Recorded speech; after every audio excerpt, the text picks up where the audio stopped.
എല്ലാവർക്കും ഡെലിഷ്യസ് റെസിപ്പീസിൻ്റെ പുതിയൊരു വീഡിയോയിലേക്ക് വീണ്ടും സ്വാഗതം. ഇന്ന് നല്ല ടേസ്റ്റി ആയിട്ടുള്ള ഊത്തപ്പത്തിൻ്റെ റെസിപ്പിയുമായിട്ടാണ് ഞാൻ വന്നിരിക്കുന്നത്. അപ്പോൾ വളരെ പെട്ടെന്ന് ഇതെങ്ങനെയാണ് തയ്യാറാക്കുന്നതെന്ന് നോക്കിയാലോ. ആദ്യം നമുക്ക് വെജിറ്റബിളൊക്കെ ഒന്ന് മിക്സ് ചെയ്തെടുക്കണം. ഒരു സവാളയാണ് ഞാനിപ്പോൾ ഇതിലേക്ക് ചേർത്തത്. ഇനി ഇതിലേക്ക് നമുക്ക് ഒരു പച്ചമുളക് വളരെ ചെറുതായിട്ട് കട്ട് ചെയ്തതും ഒരു ചെറിയ ക്യാരറ്റ് ഗ്രേറ്റ് ചെയ്തെടുത്തതുമാണ് ചേർത്തിട്ടുള്ളത്. ഇതിപ്പോൾ ഏകദേശം ഒരു 4 ടേബിൾ സ്പൂൺ ഉണ്ടാവും. കുറച്ച് മല്ലിയിലയും കൂടി ചേർക്കുന്നുണ്ട്. ഇനി ഇതിലേക്ക് നമുക്ക് ആവശ്യത്തിനുള്ള ഉപ്പൊന്ന് ചേർത്ത് കൊടുക്കാം. ഈ വെജിറ്റബിളിനുള്ള ഉപ്പ് മാത്രമാണ് ഇപ്പോൾ ഇതിലേക്ക് ചേർക്കുന്നത്. നന്നായിട്ട് ഒന്ന് മിക്സ് ചെയ്തെടുക്കാം. അപ്പോൾ നമ്മുടെ വെജിറ്റബിൾ മിക്സ് ഇവിടെ റെഡി ആയിട്ടുണ്ട്. അപ്പോൾ നമുക്കിനി ദോശമാവും കൂടിയാണ് വേണ്ടത്. ഇതിൽ ഉപ്പൊക്കെ ചേർത്തിട്ടുള്ളതാണ്. ഈ ഇഡ്ഡലിയും ദോശയുടെയൊക്കെ ബാറ്റർ എങ്ങനെയാണ് തയ്യാറാക്കുന്നതെന്ന് ഇതിനു മുമ്പ് ഞാൻ ഒരു വീഡിയോ ചെയ്തിട്ടുണ്ട്. അപ്പോൾ അതിൻ്റെ ലിങ്ക് കൂടി ഡിസ്ക്രിപ്ഷൻ ബോക്സിൽ കൊടുക്കുന്നതായിരിക്കും. ഇവിടെ ഒരു പാൻ ചൂടാക്കാൻ വെച്ചിട്ടുണ്ടായിരുന്നു. പാൻ ഒന്ന് ചൂടായി വരുമ്പോൾ നമുക്കിതിലേക്ക് കുറച്ച് ദോശമാവ് ഒഴിച്ചു കൊടുക്കാം. ഇത് കൂടുതൽ അങ്ങ് പരത്തുകയൊന്നും ചെയ്യരുത്.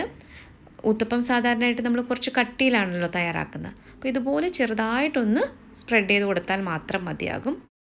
ഇനി ഇതിൽ കുമിളകളൊക്കെ വന്നു കഴിയുമ്പോഴാണ് നമ്മളിതിലേക്ക് വെജിറ്റബിളൊക്കെ ഒന്ന് വെച്ച് കൊടുക്കുന്നത്. ഇപ്പോൾ ഇതിലേക്ക് കുമിളകളൊക്കെ വന്നിട്ടുണ്ട്. ഇനി നമുക്ക് കുറച്ച് വെജിറ്റബിൾ ഇതിന് മുകളിലായിട്ട് വെച്ച് കൊടുക്കാം.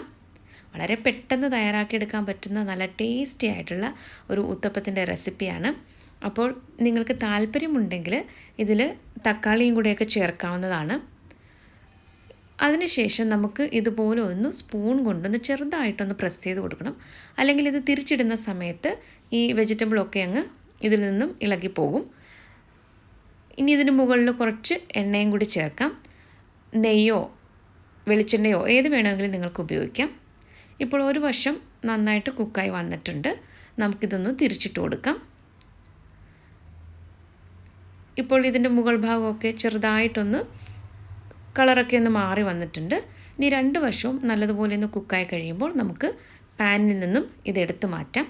ഇപ്പോൾ നമ്മുടെ ആദ്യത്തെ ഊത്തപ്പം ഇവിടെ റെഡി ആയിട്ടുണ്ട്. അപ്പോൾ നമുക്കിതെടുത്ത് മാറ്റാം. ഇതേ കണ്ടില്ലേ, നല്ല ടേസ്റ്റി ആയിട്ടുള്ള ഊത്തപ്പം ഇവിടെ റെഡി ആയിട്ടുണ്ട്. ഇതുപോലെ കുറച്ച് വെജിറ്റബിളൊക്കെ ചേർത്ത് തയ്യാറാക്കി കൊടുത്തു കഴിഞ്ഞാൽ കുട്ടികൾക്കൊക്കെ ഇഷ്ടമാകും. ഇത് സാമ്പാറിൻ്റെ കൂടെയോ അല്ലെങ്കിൽ നിങ്ങൾക്ക് ഇഷ്ടമുള്ള ഏതെങ്കിലും ചട്നിയുടെ കൂടെയോ കഴിക്കാവുന്നതാണ്. ഇനി ഇതുപോലെ നമുക്ക് ബാക്കിയുള്ള മാവ് ഉപയോഗിച്ചിട്ട് ഊത്തപ്പം തയ്യാറാക്കിയെടുക്കാം. ചെറുതായിട്ടാണ് തയ്യാറാക്കുന്നതെങ്കിൽ ഒരു 4 ഊത്തപ്പത്തിനുള്ള വെജിറ്റബിൾ മിക്സ് ഉണ്ട്. അപ്പോൾ എല്ലാവരും ഇതുപോലെ ഒന്ന് തയ്യാറാക്കി നോക്കുമല്ലോ. ഇതിനു മുമ്പ് ചെറുപയർ ദോശയുടെയും അതുപോലെ മസാല ദോശയുടെയും റവ ഇഡ്ഡലിയുടെയും പലതരത്തിലുള്ള ഇഡ്ഡലികളുടെയൊക്കെ റെസിപ്പികൾ ഞാൻ പോസ്റ്റ് ചെയ്തിട്ടുള്ളതാണ്. അപ്പോൾ താല്പര്യമുള്ളവർക്ക് ആ വീഡിയോകളൊക്കെ ഒന്ന് കാണാവുന്നതാണ്. അപ്പോൾ മറ്റൊരു നല്ല റെസിപ്പിയുമായിട്ട് വീണ്ടും വരാം. താങ്ക്